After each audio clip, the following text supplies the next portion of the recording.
Oh my god, Bodha! The trunk of the Ganesha idol should be on the left side. Quickly go and exchange this idol. What nonsense, Tatva! Hey, shouldn't the idol of Ganesha should always be sitting and trunk must be on the left? Otherwise it is inauspicious. Are you kidding me, Tatva? God, don't you know there are 32 forms of Ganeshi? Wait, what? Ganesha also has forms?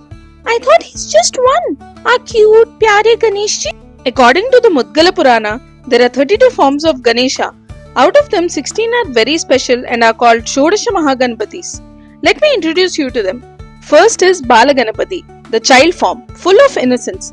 Reciting his mantra 32 times a day is said to treat autism, increase intelligence.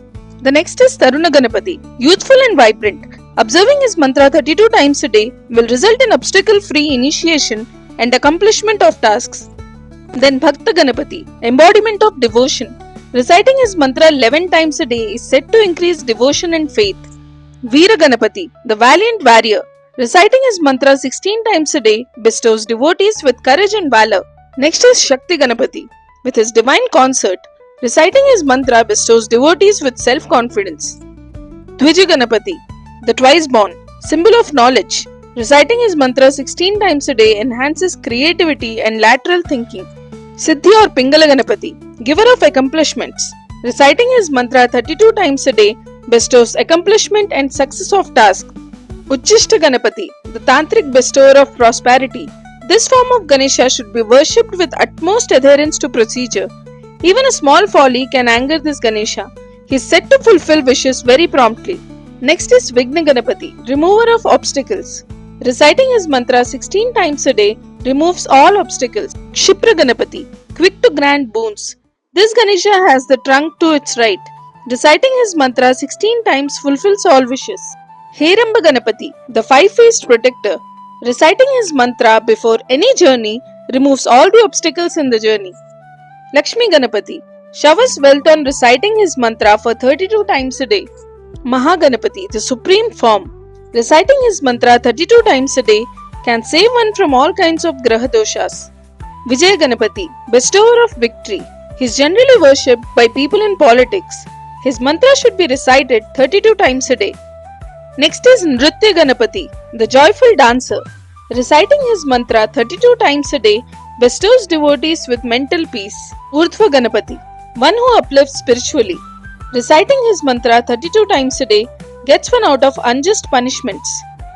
If one worships any of these forms for 7, 11 or mandala days, that is 40 days, they are said to attain their purpose.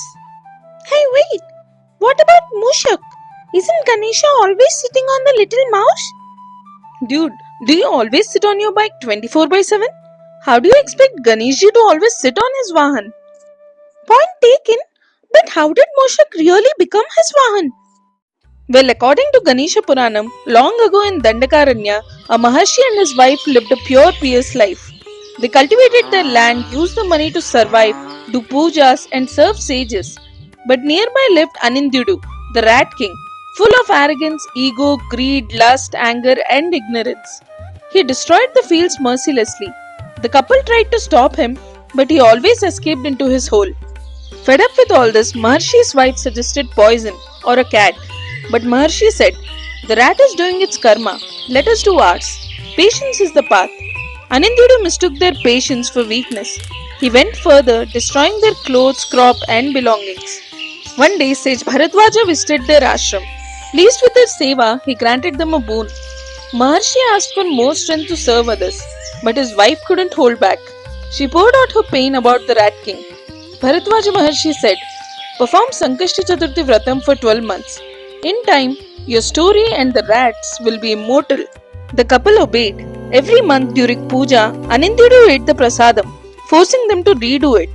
Maharshi stayed calm, but his wife burned with anger. By the 12th month, she snapped. She secretly made a net around Ganapati idol and kept a stick with her. As always, the rat began eating the Naivedyam. She struck it hard, cursing it to be born as a Rakshasa. The rat fell dead at Ganapati's feet from the blow. When Maharshi opened his eyes to the bloody scene, he cursed his wife for her impatience. "Your cruelty will bind you to the same Rakshasa." She wept, begged for forgiveness, and gave up her life at Ganapati's feet. Oh my god, were Anindya reborn then? Anindyudu was born as Kubera's son, again named Anindyudu. Brilliant in Vedas, he once accompanied Kubera to Manidvipa, where Adiparashakti herself lived. Anindyudu sang stutis, earning praise from all. Just then, a beautiful Gandharva maiden entered the place. Her name was Chitrangada. Anindyudu was awestruck at her beauty and kept looking at her. As she happened to look at him, he winked at her. This disgusted Chitrangada and she averted her gaze. Anindyudu was agitated at her indifference, thinking how dare she look away from a genius like him, and decided to claim her as he was not able to handle the rejection. Kubera observed this and scolded him. Fool, in front of Adiparashakti you act distracted? Just a drop of the nectar from the bowl in her hand can make you be worshipped in all three worlds. It's inappropriate to eye an engaged woman. Mind your actions. Anindyudu, sly and greedy, turned into a rat and drank a drop from the bowl. Chitrangada shouted, See, a rat! When Adiparashakti saw this, she jerked her hand and the rat fell on the ground in its true form of Anindyudu. Adiparashakti cursed Anindyudu. Since you long to be a mouse, be born as Mushakasura. You'll be immortal but blind to wisdom. Anindyudu didn't care. He left the place threatening Chitrangada. After he went, Kubera fell at the feet of Ma Adiparashakti and asked for forgiveness on his son's behalf. She assured him that when Anindyudu would surrender to the one who has won over Arishad Vargas, his curse would be lifted. Stupid! Why was he so obsessed with Chitrangada? Chitrangada? She was none other than the Maharshi's wife born as Gandharvi. It was their karma from the past life. What happened next? In his third Janma, he was born in Patala Loka as Mushakasura from the curse. His wife Priyamvada was a devotee of Adiparashakti. Once, when Mushakasura saw Shiva worship Ganesha before slaying Tripurasuras, Mushakasura grew jealous. I deserve to be worshipped first, he thought. He performed rigorous penance to Brahma. When appeared, he asked, Let me be worshipped in the three worlds. Let no god, demon, human, weapon, claws or fangs kill me. None in one form, neither by one birth, nor a womb born. Brahma granted it. Drunk with arrogance, Mushakasura conquered the three worlds and banned Ganapati worship and all.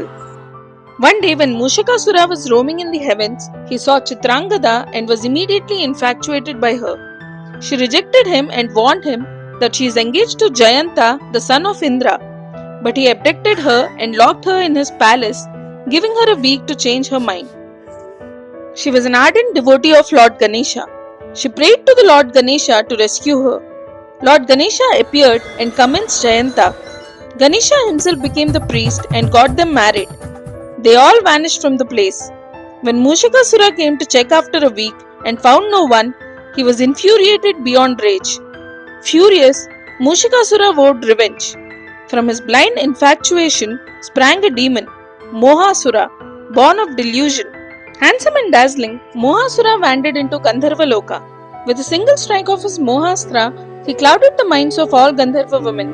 One by one, maidens who once sang for the gods now trailed behind him like shadows. Eyes glazed in desire. Even Chitrangada, steadfast devotee of Ganapati, felt her will weakening. The heavens trembled. The gods cried out, Vinayaka, save us! Then appeared Ganesha in Gandharva Loka in a resplendent and awe-inspiring beautiful form. Standing behind the entranced maidens, he laughed. That single divine laugh shattered the spell. The Gandharva women woke from delusion and fell at his feet. Furious, Mohasura attacked. Ganapati took the form of Mahodara Ganapati. When he beheld the Ganapati's cosmic form, the entire universe contained within him, Mohasura realized resistance was futile. Overwhelmed, he surrendered. You are the truth. Delusion has no place before you. In that moment, he was absorbed into Ganesha's infinite form. This defeat stung Mushakasura's pride deeper. His fury doubled.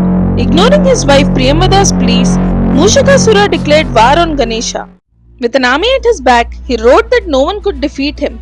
But Ganesha came alone, calm, radiant, with bow, mace and noose in three hands, and his fourth raised in Abhaya Mudra, promising protection to all. From Mushakasura's rage, the dark forces of the Arishad Vargas and Ashtadurgunas burst forth, each taking demon form. First came Matsarasura, jealousy, in the form of a ferocious lion. With his mighty trunk, Ganesha lifted the beast and hurled it down. The lion surrendered and prayed, "Let me serve you always." Ganesha smiled and accepted him as his Simha Vahana. It is said that one who worships Ganapati in this form is protected from the evil eye. Then rose Madasura, arrogance. The lion pounced, dragging him to Ganesha's feet. With a single step, Ganapati pinned him underfoot.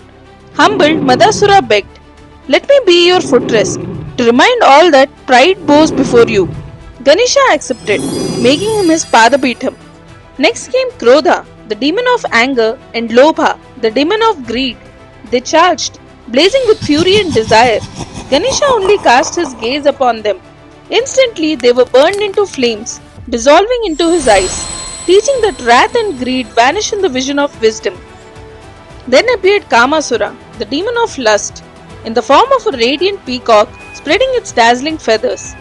The universe itself seemed bewitched by its beauty, but not Ganesha. Taking the fearsome form of Vikata Ganapati, he shattered the illusion. The peacock bowed and surrendered. "O Lord, accept me as your Vahan." Thus was born the form of Mayura Ganapati. Worshipping this form is said to overcome immoral desires. Mushakasura was not done. From him emerged two demons, Abhimanasura, the demon of vanity, and Mamatasura, the demon of attachment. First, Abhimanasura moved forward. Vanity spread like dense black smoke, blinding the three worlds. No one could see.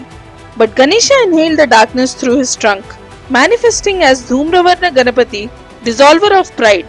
Then Mamatasura attacked in the form of a colossal serpent, spewing poison across the skies.